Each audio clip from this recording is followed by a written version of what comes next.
Good morning, everyone. Thank you for joining us. My name is Cecilia Orozco, and I'm the Assistant Director of Communications here for the city. So today we have some important updates regarding the water supply initiatives that the city's been working on, and we want to make sure that you have the most accurate information and most up-to-date. So today we're going to start with a brief presentation from the city manager, followed by Gabriela Amaro, who will be doing a translated Spanish version summarizing what was said, and then we'll open it up to a Q&A session where we'll have media given the opportunity to ask questions directly. Now, we will have some microphones that will be floating around the room, so if you do have questions this time, please flag one of our staff who will be handing those to you. So now let me introduce City Manager Peter Zanoni so he can start with the briefing. Thank you.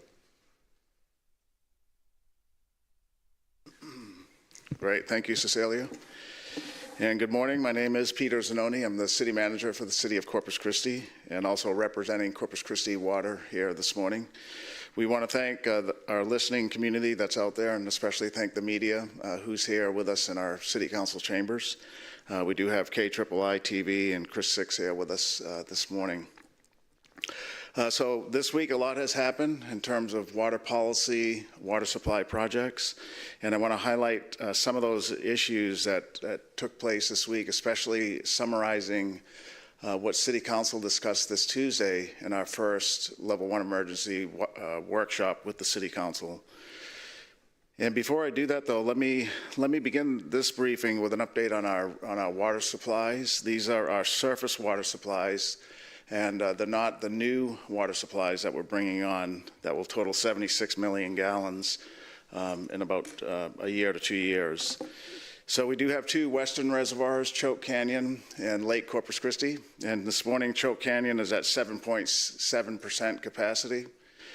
Lake Corpus Christi is at 8.4% capacity, and so we do have a combined capacity of 7.9%. On our eastern side, Lake Texana is about 53% full. And then I want to highlight this morning our lower Colorado River. We don't talk about that much, but that's an important supply from our eastern supplies. The lower Colorado River is managed by the Lower Colorado River Authority, known as LCRA. They are a very robust organization. Yesterday, one of our teammates spent some time with them. Spent about an hour with them yesterday, understanding the lower Colorado River's flow, the impoundments that are up a little bit northeast of Austin, and how that river will treat us as the spring and summer and the drought continue. So the summary on the lower Colorado River is right now it's in decent shape, but if this drought prolongs, even that water source could be tight. So we do want to thank the LCRA for working with us. We're going to try to go up to Austin to meet them and better learn about their organization. They have a very sophisticated monitoring system of that river that originates maybe even before Austin, but at least with the impoundments, and then it makes its way all the way down here to the coast. So drought conditions continue to put pressures on our reservoirs, but we are bringing more water supply on from our groundwater projects, and there is a slight chance of rain this weekend in the region. So we'll keep an eye on that and see how that impacts the inflow into our reservoirs. So let's begin with a quick update on our new supply projects. As you know, we have two projects underway in Nueces County, and a third one I won't mention this morning, but the Ed Rochelle Foundation Wellfield is a third site. But the eastern wellfield in Nueces County, just as a reminder, that one is fully functional in terms of the wells being drilled and equipped. We have a total of 8 wells that today are producing 4.4 million gallons of water a day, 4 to 5 million per day. We could produce 10 million, but we have to adhere to environmental monitoring conditions in the river that is used right now as a conveyance system, so we're doing about half of that. In our western groundwater well field in Nueces County, this is a bigger tract of land, about 250 acres. In total, there'll be 12 wells there over time. Currently, we have 4 wells that are completely in production or completely drilled and that have permanent pumps, 4 of them. One of the wells, though, is down for maintenance, so we have 3 that are running, and those 3 are producing 6 million gallons of water a day. So 6 right now as of this week, and some of last week from the western well field, 4 to 5 from the eastern well field. On the western well field, we expect to have that one well that is out of operation right now. We expect to have it back on this coming week. Also, in this coming week, we expect to have a 5th well completely up and running. So that'll be 5 wells by this coming week, next week. And then the following week, during the week of the 13th of April, we'll bring on 2 more additional wells in that well field. So by 2 Fridays from now, by April 17th, we should have a total of 7 wells in our western well field, producing 12 million gallons of water a day from that well field. That's on top of the eastern well field. A quick update for you all on our Evangeline groundwater project. This is a groundwater project in the nearby or neighboring county in San Patricio County. The first pipe delivery for that project arrived last Friday. The transmission pipelines, 48-inch pipes, about 600 linear feet, came in last Friday. I want to thank the local media for covering that. Chris Six and KIII both made reference. There was some good pictures just to show the community how substantial this project is. Those pipes are pretty significant, and those are the transmission lines. There'll be a total of 30 miles of pipeline in that over 22,000 acre tract of land to produce water from 24 wells. It is expected that 90% of all the materials will be in by July. So in a few months, 90% of all the materials, that's pipes, pumps, and other items will be in by July. And soon, probably now in the next couple of weeks, 2 to 3 weeks, our contractors working for the city for this project will be on site with construction trailers. And they'll be beginning early work to include building gravel roads, bringing in electricity, and beginning to lay that pipeline below ground. They'll also be working on temporary and permanent storage tanks, as well as a pretty significant pump station that you'll see from Highway 77. So today, that project is 60% design, and in fact, next week we'll be reviewing the design with Pate Dawson, the design engineer of record. And then on the permits themselves, we do have now an administrative law judge that the Groundwater Conservation District has chosen, and her name is Judge Alicia York, and she has set a date for the preliminary hearing on standing. We know there are 3 contestants on the drilling and transfer permits, and so an administrative judge will listen to their concerns and determine as to whether or not they have standing, is what they call, how they call it.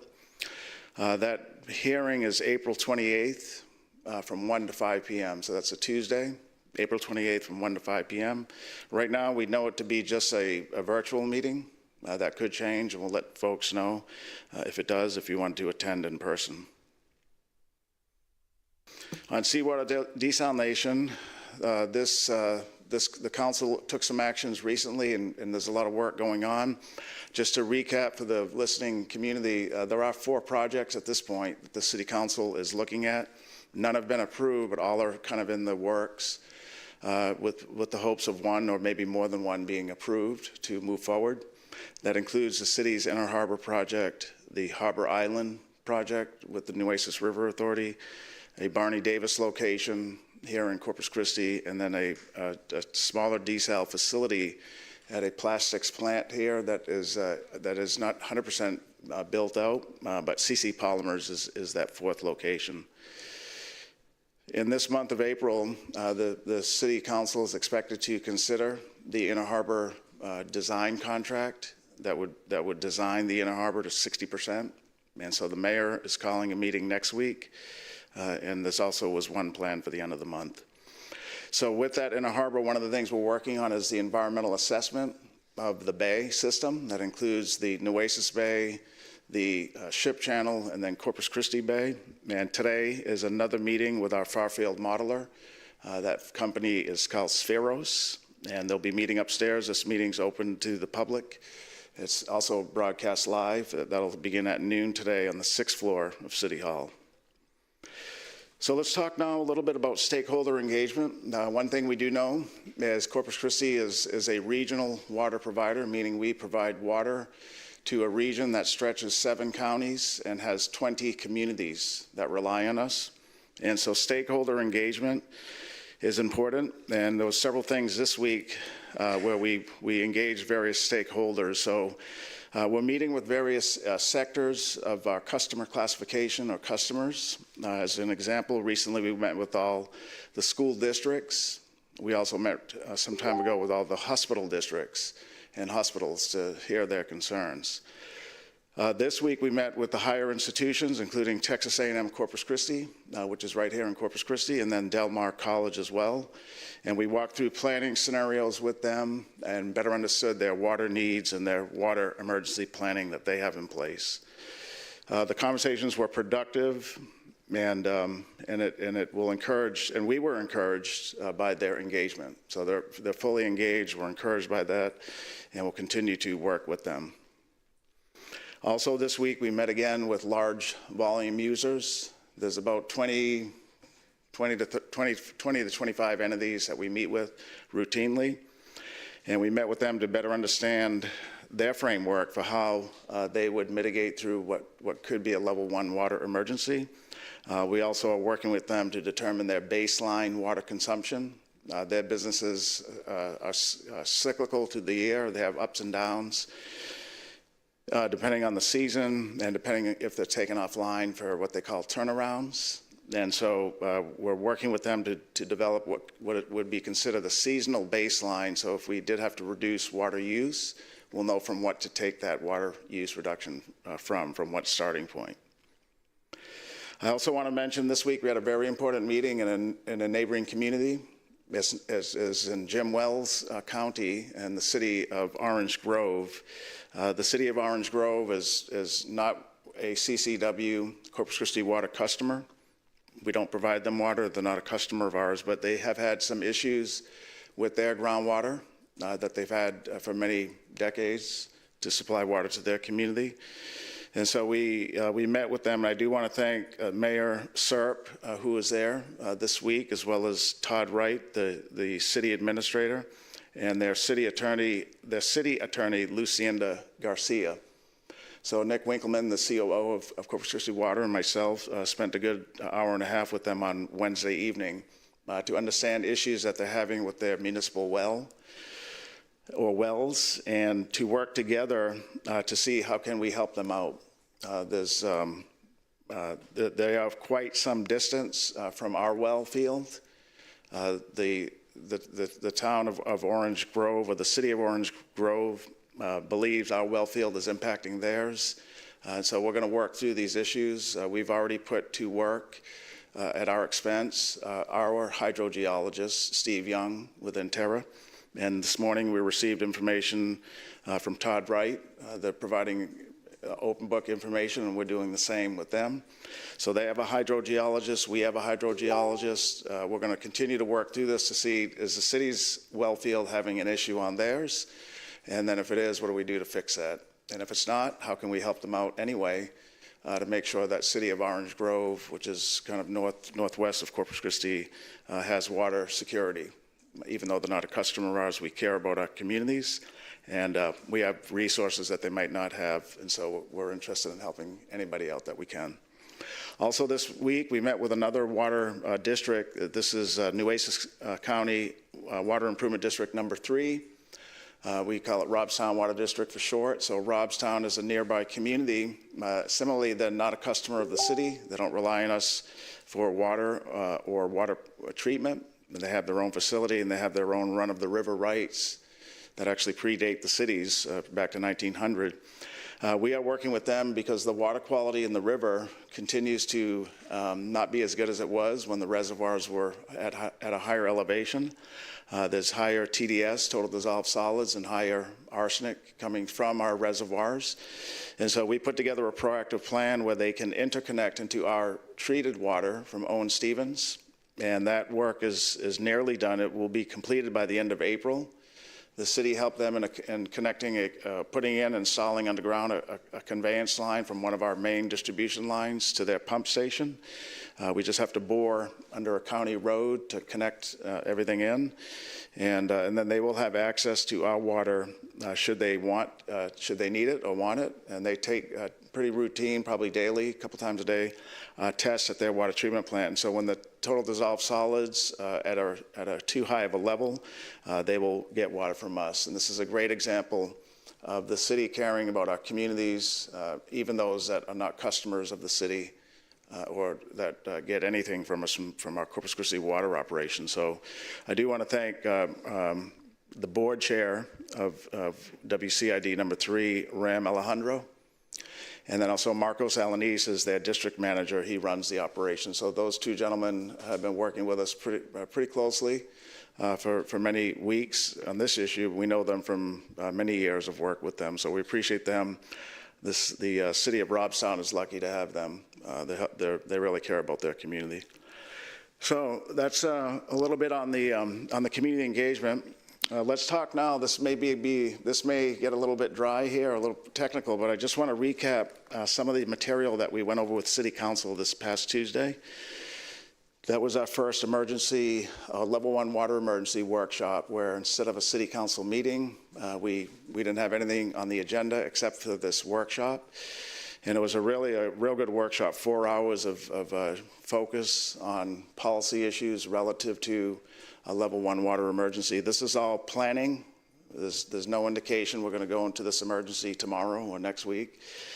But we as a community and really as a region need to be prepared, to be smart and to know how to move forward. In the event we do have to declare a level 1 water emergency. So this is extreme advanced planning, and being a smart community and being a smart region, we took step 1 with City Council this week. So let me just tell you some of the things that we talked about. So we do have a already approved drought contingency plan. City Council most recently approved that about a year ago.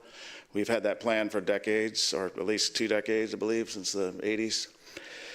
And in there is some language about what happens if we have to go into a level 1 emergency, and that policy's already been approved by City Council, so the council, unless they want to change it, they don't have to approve it again. So if we declare a level 1 emergency, then some of these policy items take effect immediately on that day of declaration. And just as a reminder, when we declare a level 1 water emergency, what that means is we have 6 months until supply is not enough to meet the total demand of the time. It's not that we're going to be out of water, or it's not that we're going to be out of water. It's that the total supply that we have is forecasted to not be enough to meet the total demand, and that's called the level 1 water emergency. So on that declaration, if and when we do call it, certain things go into effect immediately. One is irrigating landscaping areas would be completely prohibited. And right now, it's pretty much prohibited, with the exception of hand watering, things like shrubs and trees and vegetable gardens. There is no watering of lawns here in our region. That's been in effect for about a year. But if we went into a level 1 water emergency, irrigating landscaping by hand would be completely eliminated. So all types of anything in the ground, you wouldn't be able to water with a hand hose. You would, though, be able to water potted plants. So if you had a potted plant or like tomatoes or something in the pots, you could water those, but that's the only hand watering allowed under the drought contingency plan under a level 1 emergency. We spent some time with council talking about this, and there's a lot of conversation in our community, and that is car washing. And so the use of water to wash any motor vehicle, including golf carts, that came up this week. Motorbikes, boats, trailers, and other vehicles would be prohibited as well if we went into a level 1 water emergency. And that includes at your home, that includes using municipal water at a car wash facility. Those would be prohibited. So 2 other things we talked to council about that I want to talk to you about now is curtailments, meaning an intentional demand reduction, water demand reduction, and then surcharges, which is an increase in price to drive down demand through economics. So when it comes to curtailment, this is a concept in our drought management plan, and the drought management plan talks about we could reduce use at a minimum no less than 5%, but the range could be much higher depending on the conditions at the time. And so to determine how much to reduce water by and what would be left would be called an allocation. So we would look at the classifications baseline, have a percentage that everybody would be reduced by, and then we would end up with an allocation. And that's kind of the concepts in curtailment. Also, surcharges was discussed with City Council. These are already in the drought contingency plan, and the council would have to reaffirm them because it's a rate change. And so the drought contingency plan has increased costs for water once customers use more than a threshold amount. And so for our residential customers, most of our residential customers use about 4,000 to 6,000 gallons a month. But our surcharge for the residential customer is set at 7,000. So anything above 7,000, there would be a $4 per 1,000 gallon surcharge. And that's similarly applied to other customer classifications like commercial customers. They would have a $4 surcharge, anything in excess of 55,000 gallons. Large volume customers would have a surcharge, and wholesalers like San Patricio Water District also would have a surcharge. So those are the topics that we talked to council to wrap them all together, or have them all make sense, and how would we apply them, is that our modeling that we are doing to show supply and demand, we all showed you those a few briefings ago. It was a scenario A through E. We continue to update those. We know that A and B are probably not likely anymore. That was when level 1 would be enacted in May. Because Governor Abbott relaxed some of our requirements in terms of the Lake Texana, he asked Lake Texana to not curtail us if it falls below 50%, and he also expedited our permits for the Western Wellfield. Those two actions alone are bringing more water in the system. So the A and B scenario with a curtailment or level 1 water emergency in May are unlikely at this point. But what we are going to do is update the C, D, and then the E was the most optimistic scenario. We're going to update those in these coming weeks as we get more data from our Western Wellfield. That's really going to have a big impact on how far out we can push a level 1 emergency. So in the next couple of weeks, we are going to show council and the community a guiding one option, because that guiding option will be used to determine how much do we have to, if we call the level 1 water emergency, how much would we have to reduce in terms of demand? And that will tell us how much of a percentage does everybody have to reduce by across the board. So it's kind of a stepped process. And that first step will be a forecast of when we could call a level 1 water emergency. How much water do we have to make up for the gap between supply and demand? And then what does that translate to into a percentage cut across the board for residential, commercial, large volume, and our wholesalers? So that material will be shown with the community and with the City Council in the third week of April. And then we will request City Council to approve, just so there's some certainty and some planning. It's not that we're going to go to that level 1 emergency when they approve this in April, but approve these percentages and approve curtailment, approve the percentages and approve the surcharges, so that if we do call a level 1 water emergency, there'll be certainty, especially in the large volume users, about how much do I have to reduce by, and what should I budget, what does my financial position look like for cost for water. So that's coming up in these next couple of weeks. So these next couple of weeks with City Council and the media and the community will be important. They most likely won't have an impact on anybody in these next couple of months in April, May, June. But they will get us ready for the forecasted level 1 water emergency, and we're going to show that to the community over these next couple of weeks. So with that, let me just talk to you about the schedule for City Council, and we're going to work with City Council. This is first announced here, and City Council would have to approve some of these changes, but we were looking at having a workshop on the 28th of April. Similar to what we did this month, where we had a workshop, the third meeting of the month. But because council needs more information, and we recognize that from this last workshop, we don't think it'd be good for them to vote on something on the mid-April. So the plan was for them to vote on something in mid-April, on the 21st. But we think they need more data, so we're going to swap out a council meeting with a workshop as follows. So there will be a council meeting on April 14th. That's our first council meeting in April. That'll be a council meeting.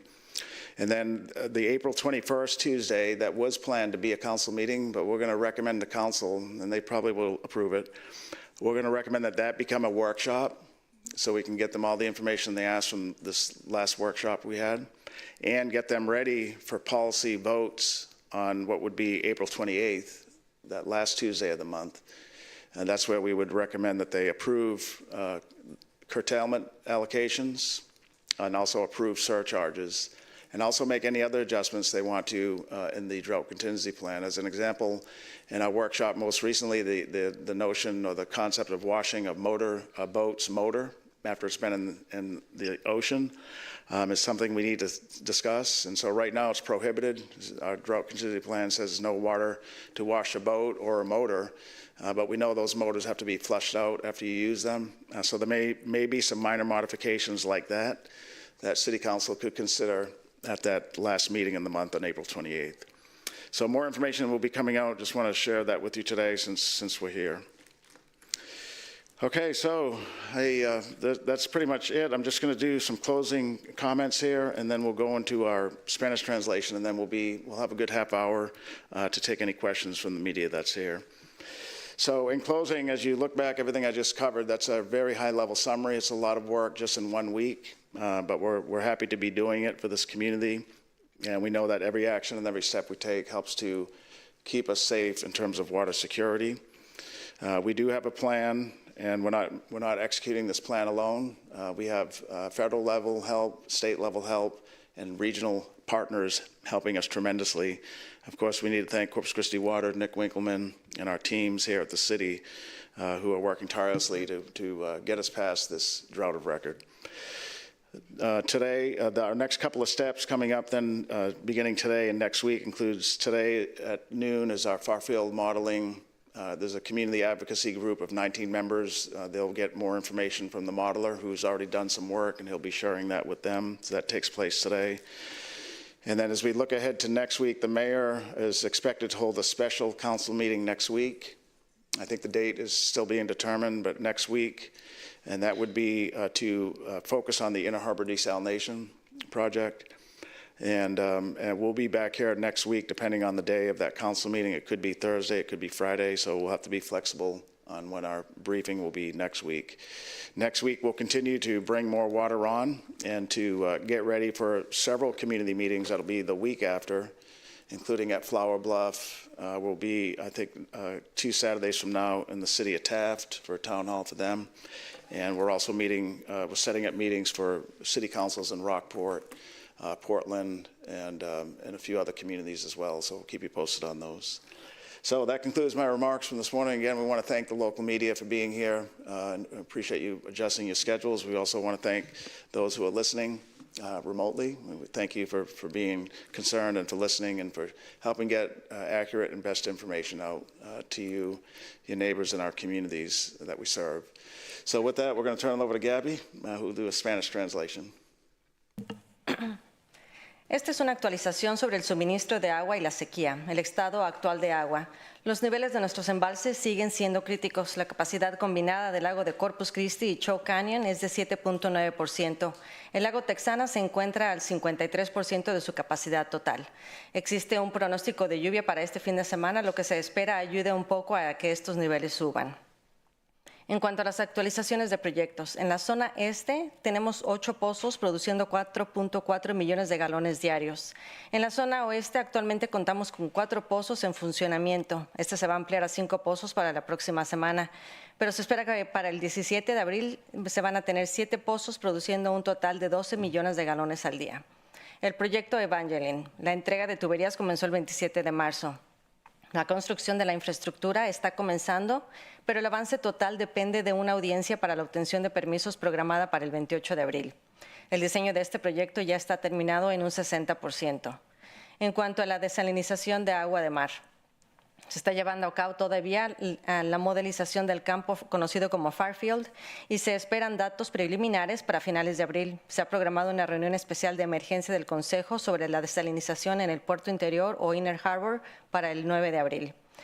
Hemos contado también con participación de las partes interesadas y de la comunidad en toda el área. Esta semana nos reunimos con Texas A&M Corpus Christi, el Colegio del Mar, y hablamos sobre educación del agua y para poder prepararnos para posibles o ante posibles emergencias. También esta semana nos reunimos con representantes del poblado de Orange Grove, en donde estamos brindando asistencia para poder trabajar con sus pozos y ver qué impacto se está teniendo. Contamos con geólogos hídricos que estarán realizando estudios para trabajar juntos y contar con la seguridad del agua, a pesar de que ellos no son nuestros clientes. En cuanto a infraestructura, se encuentra una construcción, una interconexión de emergencia con el Distrito de Control de Agua y Regación del área de Robestown, WCID número 3 del Condado de Nueces. Se prevé su finalización para finales de abril. Este martes tuvimos una reunión especial con el Concilio, en donde se enfocó solamente en la planificación en caso de llegar a una emergencia de etapa 1. El plan de contingencia por sequía fue aprobado por el Concilio recientemente. Si llegamos a la emergencia de etapa 1, significa que nos encontraríamos a 180 días de que el suministro de agua deje de satisfacer la demanda. De declararse, se activarían automáticamente las siguientes medidas. Primero, habría prohibiciones. Queda prohibido todo el jardines y áreas verdes, a excepción del riego manual de plantas en macetas, así como el lavado de vehículos, incluyendo carritos de golf. Habrá restricciones de consumo. Todas las categorías de clientes se verían sujetas a una reducción porcentual equitativa con respecto a su consumo base. Esa base aún no ha sido establecida. En cuanto al consumo residencial, el incremento por cada 1,000 galones de agua adicionales, una vez que se rebasen los 7,000 galones mensuales, el aumento sería de $4 por cada 1,000 galones. El 28 de abril tendremos otro taller con el Concilio en lugar de la reunión normal, esperando que ese día se aprueben algunas resoluciones y ajustes. En resumen, contamos con un plan establecido y estamos desarrollando el marco de acción en este momento, a fin de estar preparados para actuar en caso de que resulte necesaria una declaración por emergencia. Seguiremos teniendo reuniones semanales para seguir estableciendo normas. Now we're turning it over to questions, but I do have some from Colleen with the Texas Tribune that I'm going to start with. So she asked, council members discussed the drought surcharge exemption fee. Could you discuss what this exemption is? How much is the fee? How many customers have paid for the exemption fee? And when does the exemption become effective for those paying it? Okay, and what was the reporter's name? Colleen with the Texas Colleen? Tribune. Okay, that was from Colleen from the Texas Tribune. So Colleen is asking about a voluntary rate increase that large volume users pay. This was established 8 years ago, and it has an odd name, but I like to refer to it as an insurance program. And so essentially large volume users, big industry like Valero and Exxon and Citgo, who consume a lot of water, wanted to kind of prepay or have insurance so that in the event we ever did go into a level 1 water emergency, they wouldn't have to pay then more for water because they've been paying it all along. And so today that rate is 31 cents for every 1,000 gallons of water that they buy. And we have about 10 or so companies that buy this insurance. And it generates about $6 million a year. And so if we did a level 1 water emergency and the council enacted surcharges on rates, these 10 companies that have been paying into this fund or buying this insurance for the past 8 years, their rates would remain the same. Now, at City Council on this Tuesday, and working with our local newspaper here, the Caller Times, people have asked, well, what is the financial difference? You know, are we losing money with this program, or are we getting more money? And so we did an analysis this week that took 8 years of payments, meaning from when it started through the rest of this calendar year, and we compared that to a price increase in the surcharge for 6 months, assuming 6 months. And essentially, it's nearly a break even on that comparison, with nearly break even with more money coming in if we had the surcharge. That's if you only look at it for 8 years. But if you say they're going to pay the surcharge for 10 years, because that's more likely. In fact, they'll pay it indefinitely. They've only been paying for 8 years because that's how long it's been in effect. But if we assume they paid for 10 years and we compare 10 years worth of surcharge payments at 31 cents a thousand, and compare that to 6 months of increased price due to surcharges, we make more money or we bring more money in with the insurance program. So it could be, it depends on how you want to put the data together. We used 8 years because that's all that exists today, but we know they'll probably be paying for many, many years into the future. And so they're essentially prepaying for when or if a level 1 emergency comes into effect. And I think financially to the city, it's actually a better financial gain to Corpus Christi Water and our water wastewater accounts than having them pay a higher amount for a limited amount of time. And she does have one more question. Okay. So there were issues at the NRA that were brought up this week. How much of a role does the NRA play into Corpus Christi's water situation? Right. So the Nueces River Authority, there was a situation that occurred this week with an employee who has waged some, I don't know what you call them, allegations, or made some statements. A retiring employee made some statements about leadership and about some of the work that has been done at Nueces River Authority. So that is a Nueces River Authority issue to address right now. The Nueces River Authority is not a department of the city. They don't report to the city. The city council does not appoint their board members. Their board members are appointed by the governor. And that's why this week you saw Governor Abbott ask for an investigation on these statements that were made. So we're going to rely on the state and the governor and the River Authority for them to analyze this situation that's going on and assess it in an independent way. And then we'll get that information and determine how to move forward. So this city and city council, with my recommendation, did provide $2.7 million to Nueces River Authority as a reservation fee for water that could come from their Harbor Island desalination facility if it's built in the future. I looked at the contract again yesterday, and the statements that were made by the employee, the contract that we have that provided the dollars for the reservation fee, the contract that we have is not impacted by these statements. It's not. It was a pretty limited scoped contract, and so to include that there is no refund stated in the contract, so even if we ask for the money back contractually, they don't have to give it back because the contract that was approved said there's no refund. And so the dollars were given as a reservation fee for 50 million gallons of water, and those dollars, this is one thing I'm going to make sure we get. Those dollars are being spent for this project. And so myself, Chris Six, have been at their board meetings, and they have approved quite a few contracts totaling millions of dollars for design of a conveyance system. They have hired consultants. They've hired consultants to model. They've hired consultants to help with funding. They've hired employees. And they've put some big dollars on some big contracts for design, and that'll turn into construction as well. So our $2.7 million, we'll see how that money was spent and is to be spent. It does say in our contract that those dollars need to be spent to advance this Harbor Island desal facility. And so we'll check into that as we move forward. And so we look forward to getting the independent report that the governor has asked for, and we also look forward to the work that the NRA may do themselves to assess these statements that were made by this employee.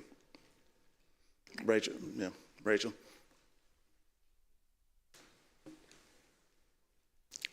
I want to follow up on the statement related to the NRA, because at the end of the day, if the NRA, the allegations are that it misrepresented the amount of reservation fees when it spoke to the city council. So if there was a misrepresentation, could there be a way to claw back the $2.7 million?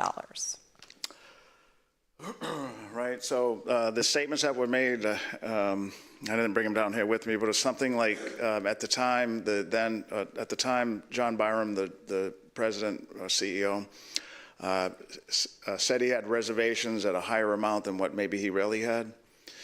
And so I would have probably still recommended we enter into a reservation agreement with John Byram and the NRA because we wanted to secure a position in that project if it does materialize. We wanted to make sure that we could buy at least 50 million gallons of water, and we wanted to be party to the distribution network. Initially, the NRA was not going to even be coming close to Corpus Christi. They were going to take it further north to San Antonio. And so by us participating and partaking in the reservation fee, they have now shifted the direction of the pipeline so that we can have better access to it. If it does materialize one day, it'll save ratepayer millions of dollars because it's closer. Their pipeline will be closer to our connection point. So that is the issue, I think, of the most material, and that's in the statements from the individual, the employee, which is that John Byram set a number here at the city council that was higher maybe than what he really had on the books. And that's where we don't know for sure. And so we're going to have to wait on the state's independent assessment, as well as the NRA's independent assessment to see what took place, what is the truth. And we do have the contract, and our city attorney and myself reviewed it yesterday, and we'll continue to work through it. I don't know the exact, I don't have an answer to the question of if he said something that was not accurate here, can we get our money back? I don't know the answer yet. We'll have to have our attorneys help us with that. I do know in the contract it does say there is no refund. You can't, there's no refund. I don't know if that means for any and everything or just if we ask for a refund for, a routine reason. Yeah. I want to pivot now to groundwater and something that you said 2 weeks ago. So 2 weeks ago, you said that the city's wells are drilled to 800 feet, and we're talking about the eastern and western well fields, and that clay layers separate your pumping zones from rural domestic wells at 300 to 500 feet, and that you have high confidence that there's no impact on those shallower wells. Right. But I pulled the well records that are filed with the state, and that shows that screened intervals, which are the sections that are actively pulling water, begin as shallow as 416 feet on these wells. So that's within the depth range that you cited. Are you relying on what data to show that this is not impacting Orange Grove, other well owners, et cetera? Yeah. Thank you, Rachel, for the technical analysis. And I may have Nick explain the screening intervals, but the well is drilled between 700 and 800 feet. Some are at that 800. Most are probably right in between 700 and 800 feet. Let me speak to how do we know that water levels aren't dropping in the region or in the aquifer. So at both our eastern well site and our western well site, we have monitoring wells. That's a separate well that has a static or automatic reader of what the water levels are. On top of that, we have several partners that we've identified and that have either called us and said we want to be partners with you, or that we've asked to be. One of those includes a volunteer fire station up in the Bluntza area who has a well. And so when we look at our monitoring wells, both at our western and eastern and several of these other areas, there is no change in the water elevation, meaning even with the production that we've been doing on the eastern well field for months and the new now in the western, the water table based on these test wells is not dropping. It's not lowering. That's one of the compelling things we talked to Todd, the city administrator in Orange Grove, is that we find and the hydrogeologist that works for us also is trying to wrestle with that notion that if the water tables aren't dropping at our well field, how could they be dropping at their well field? And then how could the well fields that behave where the water is flowing north to south, if the water flows north to south, as our hydrogeologist says, how could Orange Grove not have the water if we have it? It would be coming from them first down to here. So those are some of the things. But let me have Nick talk about the screening intervals. Yeah. Okay. Thank you. Nick Winkleman, Chief Operating Officer of Corpus Christi Water. There are some differences between the eastern and the western well field. The western well field, the average depth of the outer 20-inch cemented casing is 515 feet. So that is of all the wells on the western well field that we have drilled to date. So it's often referred to as a casing point. So that 20-inch casing point, the average of all the wells we've drilled to date on the Western Well Field is 515 feet. They do vary, and they vary 10 to 15 feet depending on elevation. The screen intervals and the targeted formations in the Western Well Field are anywhere from that point to approximately 800 feet plus or minus, and I don't have all the well constructions in front of me. What we do know is in the vicinity of the Western Well Field, the typical livestock and residential wells are 250 to 300 feet. In fact, we did an area search around the Western Well Field, and the wells that targeted the same depth, there were a couple, but they were historic City of Corpus Christi wells drilled along the river. The Eastern Well Field is a little bit different. Some of those initial screens are a little bit shallower. They're just a little bit above the 500 feet like you referenced. But the other difference in the Eastern Well Field is the residential wells surrounding the well field, they're typically 50 foot in depth or so. The water level is much shallower in the Eastern Well Field. And then as the city manager said, we have a strong monitoring program that continues to get stronger because we will be doing additional monitoring wells in the Western Well Field. And then those are equipped. Some of the monitoring wells are equipped with pressure transducers so that we can monitor the water levels. Some aren't as of yet, just because it's all being equipped in as the Western Well Field comes online. This follow-up question would actually be for you, Nick. Some experts have said that the city's monitoring wells are not really giving you a complete picture because of the proximity to the river. And so there may be some recharge in those wells from the river. Could you address that? I think if you, I like the question. I think one thing it's important to look at is the level of the river. Certainly the river is not at full capacity, and we can all understand that. The other thing to note is we have and continue to identify seeps or springs that are coming into the river because of the low level of the river. So it's a couple of things to note. The other thing to remember is, as what was stated earlier, is we do know there's a number of clay layers that are alternating between the different formations. So the monitoring wells are at different depths. There are some at 50 feet. There are some at 200 to 300 feet.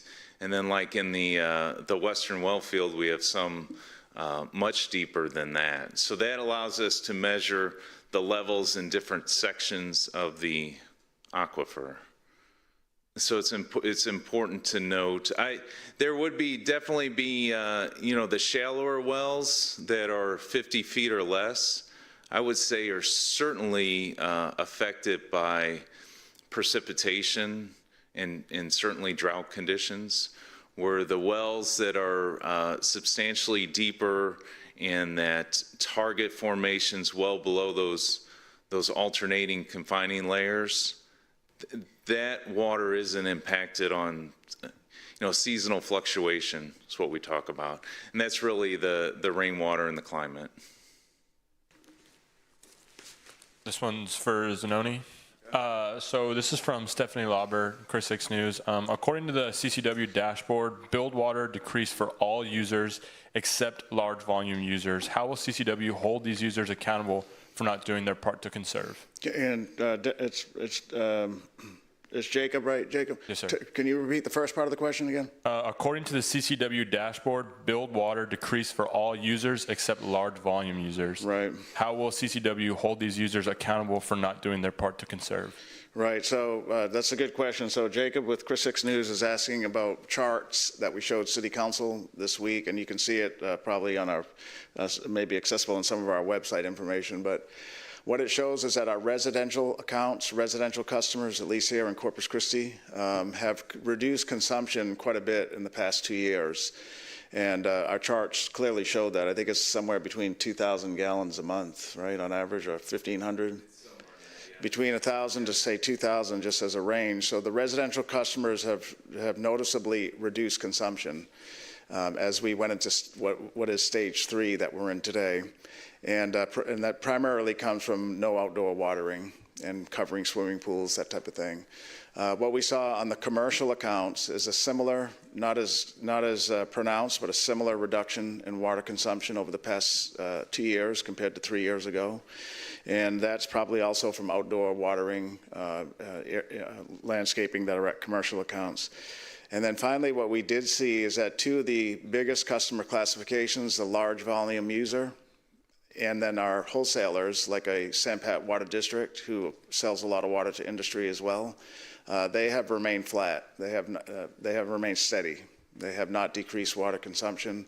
And some of that is explained by what they use the water for. They use it for processing of fuels, of plastics, of steel. And there's been no mandate from the city to mandatorily cut back reduction in water. And so they're continuing with their processes of making petrochemical products and fuels, and they really can't reduce consumption, or they'll have to turn off operations, either whole sections of a plant or whole plants. What they have told us, and we can't confirm it because we don't work there, and we don't have access to their data, but what they have told us is that they've put in water-saving technologies in recent years, and some of them have demonstrated less water consumption. But when you look at the total aggregate of that classification, their water levels have stayed consistent. So what we talked to City Council about this week is that if we do go into a level 1 water emergency and there is a mandatory demand reduction, if there's an allocation, or if all these words are kind of interchangeable, if there's a curtailment in water use, there will be a prescribed reduction that all large volume users will have to adhere to. And I think Chris Hicks did a good job in clarifying what I had said, where it would be tough to enforce that.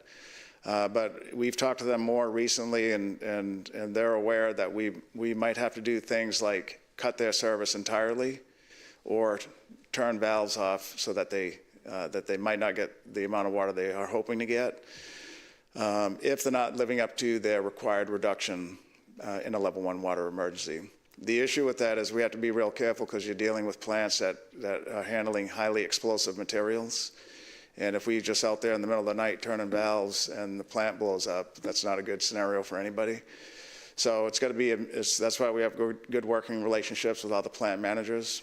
So they do have to adhere to, in the future, if we prescribe them, reductions in use to push off a level 1 emergency where supply doesn't meet demand. And if they don't, we do have remedies like, first would be to fine them, take them to municipal court, and then secondly would be to manually turn off water to them. We just have to be careful because they're dealing with explosive materials, and it wouldn't be good for the employees or the region if something like that happened. Good morning, Peter. Michael Gibson, Yes, Channel sir. 3 News. Are you disappointed in the eastern well fields because of the water coming out is so salty? And how much in total dollars did we spend on those eastern well fields? And how much water are we getting out of them right now? Right, yeah. We anticipated the water to be more salty. We expected it to be similar to what it is, what we found it to be, which is in that 3,000 parts per million. Is it million? Yeah, parts per million. So the TDS is a measure of salt and other constituents, but 3,000 is about the readings out of those eastern well fields. What the eastern well fields allowed us to do is put water into the river immediately, about 8 months ago, a year ago. About 10 months ago. So already the system, our water supply system, has benefited from, albeit it's not 10 million gallons a day, it's been about 4 to 5. So the water system is benefiting, our supply is benefiting. That property we owned outright. We didn't have to close, we didn't have to do surveys, we didn't have to wait for property title assessments. What those eastern well fields allowed this city to do is put in 8 wells immediately. and then work with TCEQ to discharge that water into the river as a conveyance system. So we are proud of that project. There's no regrets, there's no remorse. The dollars spent were... So it's 18 million, but we have a 30 million grant. Okay, we spent 18 million on that project, but State Representative Denise Villalobos helped get this region money. A total of 30 million is what we have. So that project's fully funded by the state. That doesn't have any impact to ratepayers. Thanks to the good work of Denise Villalobos, our representative here that works in Austin on our behalf. So the plan ultimately for that project will be to continue to use it. We do want to try to we are working with TCEQ to produce 10 million gallons from all 8 wells and discharge that into the river. But we're beholden to this environmental water quality plan right now, and we're trying to get a relaxing of it since our lake levels are below 10% now. A third option, or another option, I should say, is that water ultimately could be conveyed via pipeline one day to our reverse osmosis plant that's being built at Owen Stevens. So it's still a good project. It's a good project for right now because it immediately put water into the system and continues to do so. It's a good project for the future for auxiliary intermittent water that can be injected into the river. And it could be a good project for the long term in terms of having a lower quality TDS if we were to reverse osmosis that water to an 800 level instead of a 3,000 level of TDS. Should we have been, now that in hindsight, cutting our water use severely sooner than later because we're going down to the wire? So we did. We've done that, and that's what the chart shows, City Council. When we entered stage 3 water restrictions, I think they're probably some of the most severe in the state and certainly the country. So all outdoor watering has been prohibited for about a year. And so if you look around in our community, it's pretty evident. And that should be reciprocated across our region of 7 counties. So all of the customers who get water either directly or indirectly through a wholesaler should have done that. And so water consumption that we consider discretionary has been reduced substantially, and we see that in the charts. We know, and we're talking to a lot of national media outlets who don't maybe have the experience that you all have here with our community. What we do know is this area uses, customer class in this area uses about 50 to 60% of all of our water every day goes to large volume users. And the water used for them is considered essential because if they have to not use the water, that means they have to turn down operations. That means they have to turn off plants. They have to maybe let employees go. They're not making fuels and plastics and steel and other petrochemical products. So water for them is essential. So until we get to a level 1 water emergency, they won't be reducing consumption most likely. And I think we did everything we could do to get to this point, which is we had our stage 3 discretionary water reductions put in place, and we're bringing on more supply.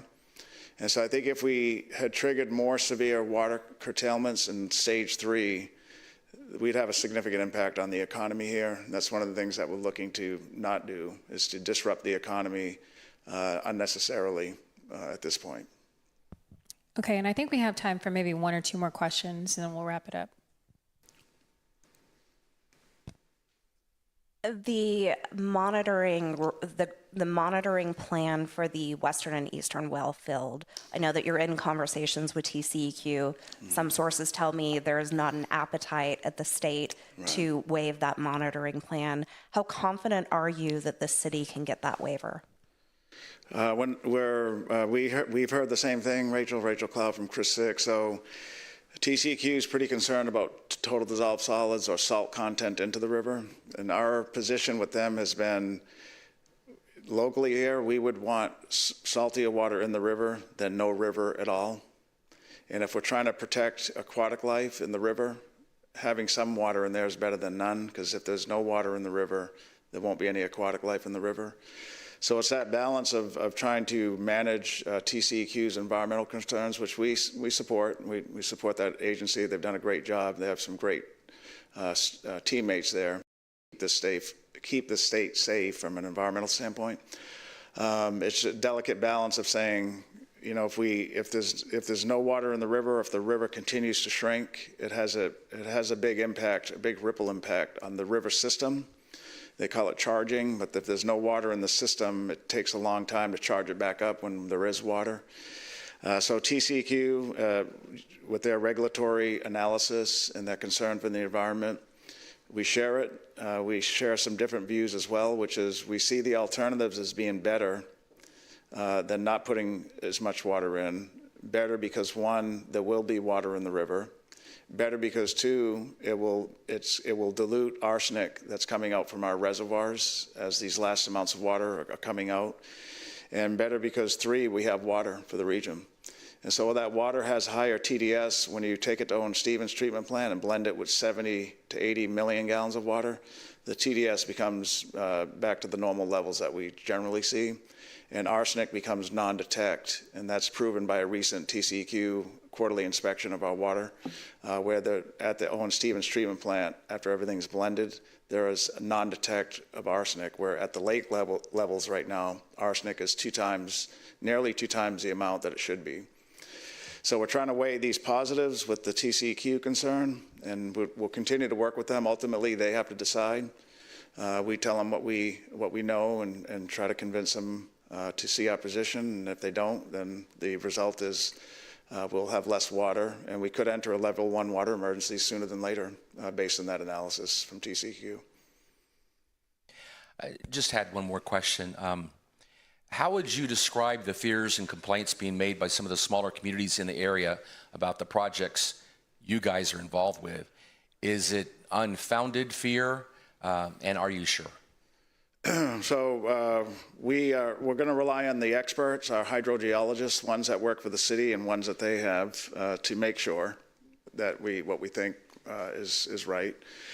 I do caution, and I did caution last week, that jumping to conclusions and jumping to statements locally or nationally when we don't have all the facts is not a good thing. It's not a good thing for the region. It's not a good thing for collaboration, and it's not a good thing for getting through this drought of record. So in our meeting, as an example, with Orange Grove, we talked to the administrator there and their mayor and city secretary, and just encouraged them to continue to call us directly. If there's an issue, I have a cell phone, Nick has a cell phone, which is with us all the time, so call us. Rather than putting out statements or issues that might not be exactly 100% accurate, or that could be mitigated with a quick phone call. So we care about the region. Our drive up to Orange Grove, which is well out of this county and not even in it's not a customer of ours, demonstrates that. We care about communities like Orange Grove. We care about communities like Robstown, who aren't our customers. And so we have to collaboratively work together. We know groundwater, which is where most of the concern's coming from, is a shared resource if you have a well. And managing it together is the best for all parties. And so that's why we're committed to doing that. And that's why we're committed to investing dollars in our hydrogeologists and our modeling. That's why we're committed to having test wells. That's why we're committed to having a free program for anybody that has a well that we can go on their property if they want us to test water quality and depth of water. It's a free program that's in this region. And so we have proven care for the community, and it's just not lip service. But we do need to collaborate and talk with each other directly. And if it takes us driving somewhere for an hour, we'll do that. And that's what we need to do more of to make sure what might be thought to be happening either is or isn't. We want to confirm it and then make adjustments if necessary on both sides of a conversation like that. Thank you. Now that does conclude our news conference for today. Just as a reminder, we will have another one next Friday at 10 a.m. And for those of you that want to watch the full recording, we do live stream those on our city's official YouTube channel, and they are saved, the recordings. Also, if you do have any questions, please do see the email up on our screen. You can send them at communicationsdepartment@corpuschristitx.gov. Thank you guys for being here, and we'll see you next Friday.